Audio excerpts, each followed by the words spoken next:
Hey guys, it's Colin McDonald here, your style host, and we are actually conducting our first ever Skyping Style with Shamila Jiwa, a amazing jewelry designer. She's actually located in Seattle, Washington, right? Yep, Seattle, Washington. And tell us quickly, where are you originally from? Canada, right? Yes, I was actually born in Tanzania, Okay. East Africa. Yep. And then my family moved to Toronto, which is where I did my high school. And then I moved to Vancouver, which is where I got my degree in anthropology. So Very cool. Canadian, Tanzanian, Indian, the whole thing. I've never been to Tanzania. I heard it's an amazing, beautiful country. Tell us a little bit about, your background when it comes to jewelry and design and things like that, or where you got your inspiration from, whatever you want to talk about. Well, that's interesting because, I grew up in a household of doctors and scientists. So art was not directly encouraged, but my father, who was a doctor, would often take me along to the goldsmith and have jewelry designed for my siblings and my mom. And growing up in a really small community in Tanzania, we were part of everything, Right. So I'd go to the goldsmith and I'd have beautiful jewelry. Right. But I never tied that part of my life in until a few years ago when I was doing another interview. And I really started to think about how that design element was ingrained at such a young age. Right. And the ability to appreciate beautiful things, and the fact that my father was a doctor but he was an amazing artist. He used to make us our own little textbooks and draw in them. Wow. And I know, and so we had that kind of it's luxury, right? Like when your dad takes time out from his practice Absolutely. to like textbooks, Right. So it's like very cerebral kind of luxury, and Right. so I grew up with that. Yeah. Very cool. It And ties in right now. So I find so fascinating about you is that you actually were self-taught, correct? You taught yourself. I taught myself many things. I'm self-taught for the most part, in the sense that I don't have a professional gemology background. Right. I didn't go to a school to study my art and my craft. Right. And I started as a hobbyist 10 years ago in Seattle, in between work, and people were buying jewelry off of my neck. And so I thought, Wow. okay, I must do this.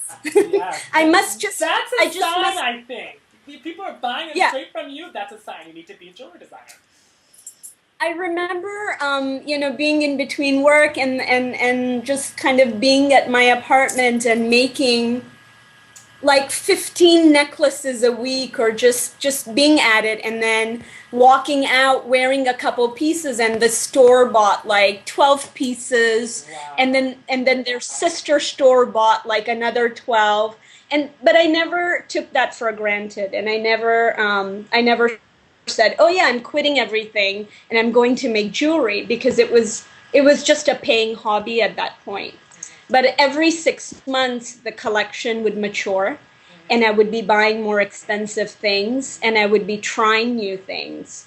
And so here we are. 3 years ago, I decided to stop working in research and in anthropology and in the web work that I had been doing for various nonprofits. Right. And I chose to just kind of leap into, doing this on my own. I've taken a few classes, a few metalsmithing classes. So have I. But It's very hard though. I've learned it's very hard. For anyone who wants to take a metalsmithing class, I will tell you, it takes a lot of patience and a lot of perseverance, because I know I can't do it. It's so much work. Yeah. It's so much work. And then, working with the small objects and the gemstones and the drilling and the sanding, and, it's a lot of work. But I'm lucky to say that I currently work with a goldsmith to do about 10% of my collection. I make the 90% myself. So it's a little bit of help, but and it's great help. But yes, metalsmithing is it's right up there with being a pretty crazy, intense. I can say I give you props because I cannot. I literally was there with I think it was like a saw, one type of saw, and the blade kept breaking. And I said, after 3 times, I said, I'm done. I'm not doing this. Somebody else do it. I'm done. I'm out. I threw the towel in. I was pretty certain I'd either set the metalsmithing lab on fire because I had the tendency to leave the torch, on and in the opposite direction. Yeah. Or whenever the blades would pop, they would fly everywhere, and I was certain it would hurt somebody. I mean, I was a little bit of a disaster. Yeah. So. Well, I know I was 100% of a disaster, and then after I was like, I'm done. Now, speaking of craftsmen, you actually, what else I found interesting about your background is you actually were an apprentice, correct? I did some apprentice work in Turkey. So what happened there was I traveled to Turkey in 2009 for a trip. As soon as I arrived in Istanbul, I was completely smitten. I was enchanted. I was so in love with Istanbul. I had never felt this way in my whole life. I traveled all over. It was just intoxicating. That's the best way to describe what happened to me. And I set an intention for myself. I want to meet a goldsmith. I want to meet with a school. I want to do work here. I just want to be here and do work. And so every day, I'd walk around with this kind of really solid, very powerful feeling in me, completely smitten by the architecture and the culture. And on like the 3rd day before I was going to leave, I ran into like a couple goldsmiths, who had a school there. Right. And so I decided to come back the following summer. I rented an apartment and I lived in Istanbul for a month. And I apprenticed with these goldsmiths, this little school. And I designed a collection of 50 pieces and debuted them at Fashion Week that fall. So that was how fall 2009 or fall 2010? It was fall 2009. Okay, yeah, that's what I thought. Yeah. Very exciting. It's very interesting to really hear you talk about how, I find that very fascinating that you're a self-taught person and then you just had this drive, this vision, you wanted to do this, and now here you are years later, and now you're this emerging designer. You've just, I believe, what was it, 2012? Let me pull up. I'm pulling up my book here. I've got the notes here. I love it that you've researched. I love it. Absolutely. I always research. Absolutely. So I need you to have facts. I need to have facts here, especially if I'm going to be the next, Oprah Winfrey. We have to have facts here to back it. So you actually in 2012 you were actually honored with an Emerging Designer Award at the prestigious Centennial show, which is pretty exciting. Yes. So tell us a little bit about that and how that kind of changed your, how kind of that helped you, the business of Brennan changed your life. So that was, that came, I applied, I obviously submitted work and, the news came around New Year's Eve and I thought, wow, how fortuitous, and I flew to Scottsdale, and Centurion is, it's a very luxury, luxury-oriented trade show. It was beautiful. Luxury. I mean, yes. It was beautiful. It was, in Scottsdale. I was one of the 5. I think there were 5 or 6 of us emerging designers. I was one of them. And part of our win was, in addition to the award, that you get to show your work in those days as part of this beautiful event. And, we were showing alongside Gurhan and Todd Reed and all these incredibly established celebrity jewelry designers. And it was such an honor. You know, the events were all exquisitely curated, amazingly executed. You know, Brides Magazine hosted something, Veranda or some other luxury magazine organized a gala one evening. So everything was impeccable. And to be a part of this event, you know, meet buyers, meet editors, at that level, it was just really, really amazing. And I was just so blessed to have had this opportunity. And I was so glad that I applied and I submitted. Oh, actually, I can show you. I submitted a few of the things I'm wearing today. Us. We want to see the jewels. That's what we want to say. Yes, let's talk about jewels. Yes, let's talk about the jewels. The jewelry now. Let's talk about the jewelry. I submitted these. I call them my harem stacking rings, because the idea was, in a harem, there must be these gorgeous, beautiful women who are wearing gorgeous, amazing, beautiful colors all day long. Right. So I designed a collection of rings. I'll kind of pull them close to the camera. Right. So they're about 10 millimeter wide and 7 millimeter domed, and they have this really amazing checkerboard faceting. And the beautiful aspect of it, or rather clever, is you can stack them all up together. I'm all about stacking, if you can see. I have my, like, army of, like, on my wrist. I'm all about stacking. I love that. So, you know, so the idea is that you can stack them. It's like a cocktail stacking cluster. Right. And then there are round ones, and they also seamlessly cluster with the square ones. Oh, very nice. Submitted those, and you know, they were part of the winning designs. I also submitted these exquisitely cut 60 carat.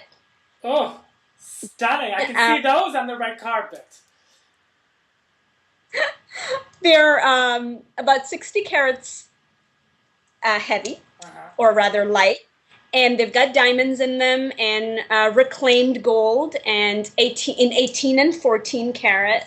And here's the other pair.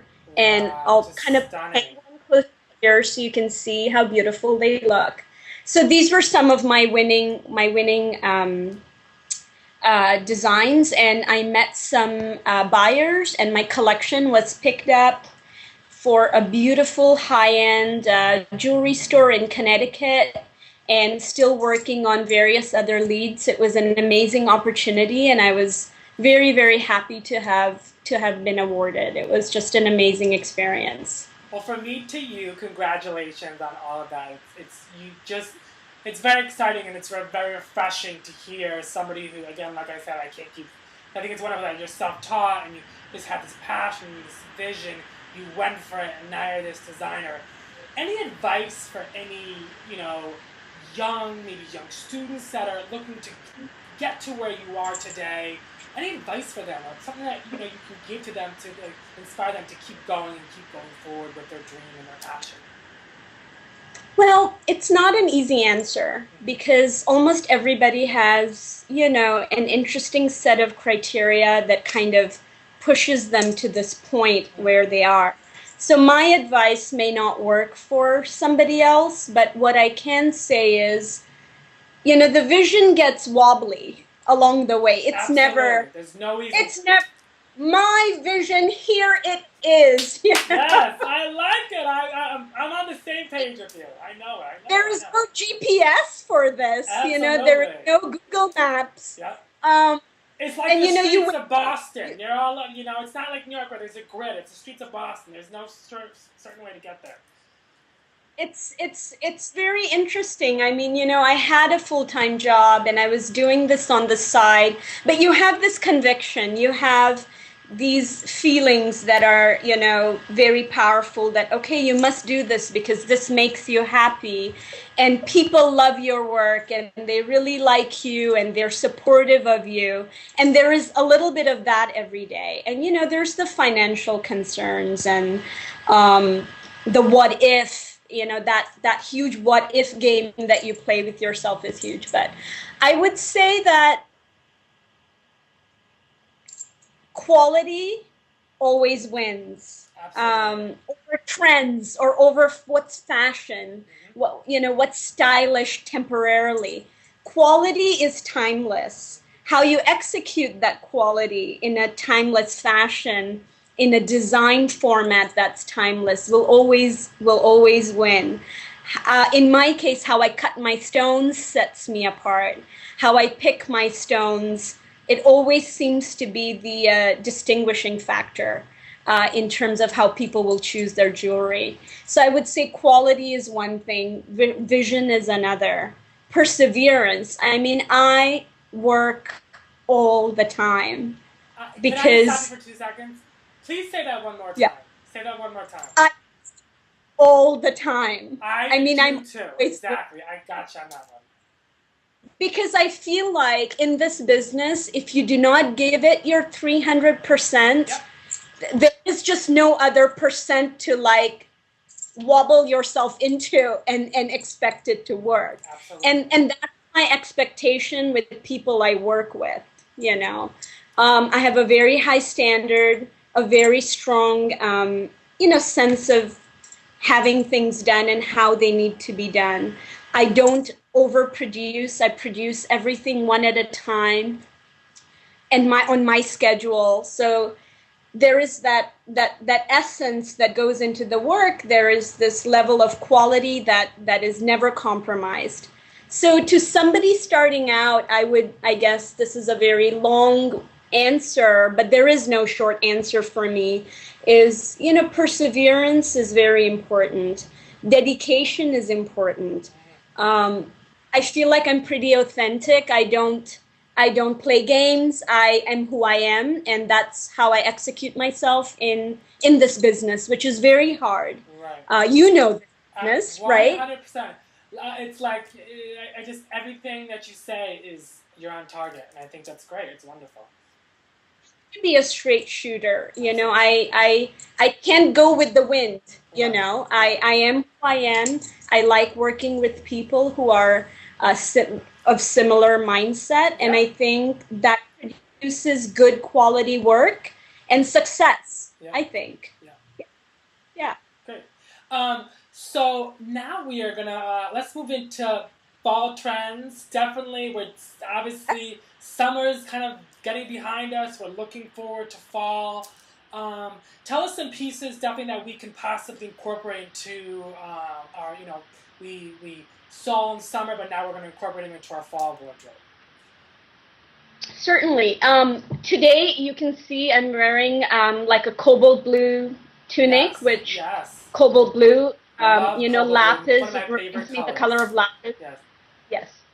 So that's been really rich. We've seen that, starting off in the spring into summer, but I think that's going to carry on pretty strongly into the fall and winter as well. Absolutely. But I like to wear colors, so I could have paired my outfit today with gray diamonds or something, but I wanted the tangerine. So I did the carnelians and I did the custom cut coins. Gorgeous. So I would say that this color, the tangerine and the cobalt, are definitely going to be some strong contenders. I'd like to show you a few other pieces that are kind of my best sellers, very popular, but you will also see that the colors are something that are on trend. We've seen a lot of emerald this year. We saw it last year too. I don't think it's going away. Absolutely, it's definitely here to stay. And I hope it's here to stay for a long time because I'm just really, really, really obsessed with it. So we've got some honeycomb facet. Oops, the ear wire's a little tangled here. We've got some honeycomb facet. I don't know if you can see them, but if you can see the facet on the earrings. So these are the height and the shape of it is perfect to do daytime into evening with, whereas something like this is, a little bit more glamorous, something special, I would say. Another color that I think is achieving a lot of popularity, We've seen it in jewelry, in yellow diamonds, but I Yes. love citrine. So I have this pair here in 18 karat gold with champagne diamonds in the Oh. ear wires. These are all free form. So the right ear is faceted a little bit differently than the left ear. And you get this kind of unique iceberg Oh, effect. I love. So I think these would be something really interesting. Another thing that another ring that my customers really love is this beautiful infinity band. You Oh, can see it that's outside. stunning.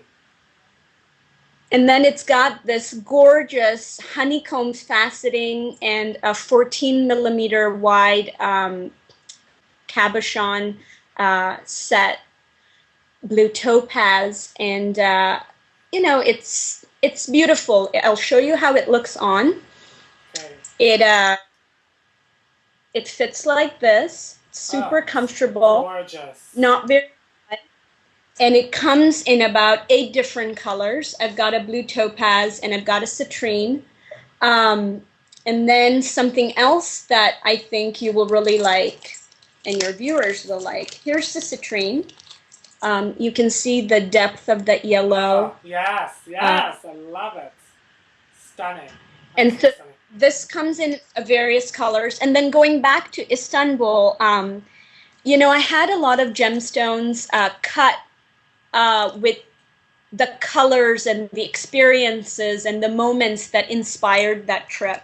One of the most evocative kind of experiences was hearing the mosques go, the prayer, the muezzin call prayers every so often during the day, and there are mosques everywhere, and they are like jewel boxes. So I had these carved drops cut, to kind of remind me of that whole experience. So these are going to be earrings. I've already done one line for the spring, and they were lariats. Yep. They were cascade lariats. And you will see that on my website too. But then I had these larger beads cut, and those will be for cocktail style earrings. And these come in a range of colors. Another thing I'd love to show you are, again, custom cut slices of gemstone. Sapphires are popular right now. These are labradorites. So this is something I cannot keep in stock enough, because this gem, when it's sourced in its impeccable qualities, has the ability to morph into pretty much anything you're wearing. So when you wear blacks and blues and browns, the stone will emit navy blues and golds and greens. So it's like a chameleon that way, and it's called labradorite. I love that. That's probably one of my favorite pieces, chameleon. I love that.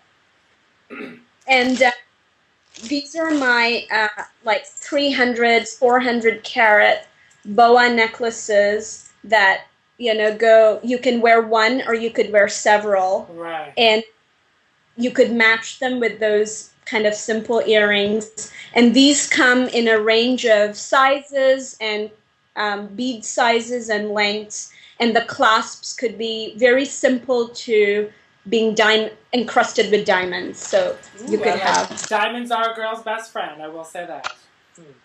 So they are. So those are my some of my colors that I wanted to show you for fall. And if you'd like to see anything else, let me know. I have... Oh, I know what else I wanted to show you. Wow. I wanted to show you... so I've just come back from this buying trip. And the focus on this year's buying trip was tourmalines. And tourmalines are... they come in a range of colors, but I'm a little obsessed with this green tourmaline. So I don't know if you can see it, but it's flawless. And it's not very typical to find something this size. It's about 25 carats to be flawless. And another special thing that I acquired are zircons. Okay. So this is a beautiful berry hued zircon. Looks like a pink diamond. It's about 7 carats. Ooh. And I'm going to set this gold. And it's never seen anything so beautiful. I want to eat. And then Tanzanite, because I'm from Tanzania, and I see a lot of Tanzanite to be, blue because that's Tanzanite. Exactly. But I found me some Tanzanite that's multicolored. So it looks like the ocean. Do you see how blue and green it is? It's yes. like the green reef. So I wanted different Tanzanite. So I found me some of these beautiful color change Tanzanite. So these are going to go in my one-of-a-kind pieces, my limited edition one-of-a-kind pieces for winter. So that's it. I just wanted to share that with you. Perfect. I'm so excited. Tell us quickly, where can you be found? Can you be found online? What stores? Let us know for somebody who's interested in possibly purchasing your stuff. Where can they obtain a piece of your jewelry? Okay, so currently you can find my jewelry online at shamila.com. Okay. You can send me an email, let me know any kind of specifics you may have. I'm really good with email and really good with wanting to help people get what they need. In Seattle, pieces from my collection can be found at Ascenza. Okay. I also have studio hours, and people can make appointments and come and see me directly. That's very enjoyable, and they love that. In Chicago, the Art Institute of Chicago carries a very large collection of my work. So the museum is beautiful. It's a great way to go jewelry and go to the Art Institute. In San Francisco, Manica. It's a beautiful jewelry gallery on Maiden Lane. Okay. And you can find my work in San Francisco. So the full list of stockists is on my website. Perfect. Well, without further ado, I want to let everyone know that in lieu of Fashion Week here in New York, we have fashionistas running all over the city, and basically we are going to be doing a giveaway, right? Yes, we are. We're doing a giveaway, and the piece. I'm really happy to do this giveaway with you. Here we go. I'm excited. The piece I selected, and as you said as well, black and white is so huge trend this fall. Huge trend this fall.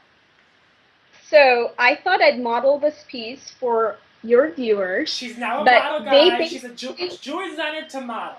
I love it. So this is basically about over 300 to 400 carats, I believe, of hand knotted, very large black beads. And then there is a natural druzy, it's an agate druzy, a white agate druzy pendant. And at the back is a beautiful sterling silver hand-forged clasp. Perhaps you can see it.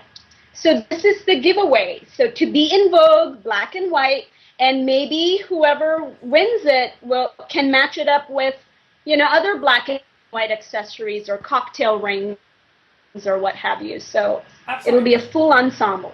I love it. Thank you so much. So guys, listen, to win this amazing, tell us again, how much is this valued at? It's $450. Okay, $450. $450 necklace. It's Fashion Week here in New York. Yep. Every fashionista, come on. Okay, so here's what you guys gotta do. You guys gotta go to Shamila Jiwa's Facebook fan page, and we'll definitely provide all of that in the blog post.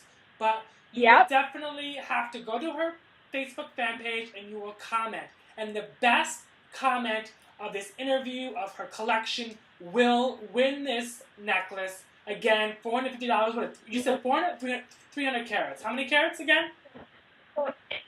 Yeah. It's about 300 to 400 carats, but it's the minute you put it on, it's not heavy at all. it feels so good. I mean, this is a keeper. This is like the little Snuggie blanket, but for jewelry. I love it. Yes. Love it. Love it. Love it. So guys, definitely huge opportunity here to win this amazing necklace. Again, you're going to need to go to Shamila Jiwa's Facebook fan page. You're obviously going to need to like her, and then you're going to need to comment. And again, the best comment, which we will definitely pick at the end of next week, which will be Friday. So we will pick Friday, the best comment, and that person will win this amazing necklace. So thank you so much, Shamila, definitely for being a part of this first. No problem. You know, we're calling it Skyping Style here with Shamila Jiwa. So definitely, it's this really exciting opportunity that we have here for designers. You will definitely be seeing celebrities, other amazing designers, well-known, definitely be talking about their collections and exciting things happening. So, yes, Shamila is the first person, so that's really exciting. Again, thank you for your time. I'm honored. Thank you so much for having me. It was a lot of fun. Yes. It was a lot of fun. And I will, as soon as we pick the winning person, the winning comment, I'll be sure to ship it, you know, pretty immediately after. So and they will have this gorgeous necklace. Yes, and I'm going to want pictures. So whoever wins it, I want pictures, and I want to post it to my Facebook fan page. So there you go. Exactly. So definitely, again, thank you, Shamila, for taking the time telling us about your background. Again, guys, this is an amazing jewelry designer out on the West Coast. Please definitely check her out. Support her. Oh, quickly, last thing I just want to talk about, I'm very big into charity work. You donate 10% of your proceeds to what charities do you donate to, if I could just ask, by the way? So there is a range. In the past, we've donated to Bike Works, to the Seattle Children's Guild. Last year, the tsunami was a really big, you know, the Japanese tsunami took up all of our minds. Right. So I designed a necklace, and once all those pieces were sold, I donated a huge sum of money to, you know, the Red Cross.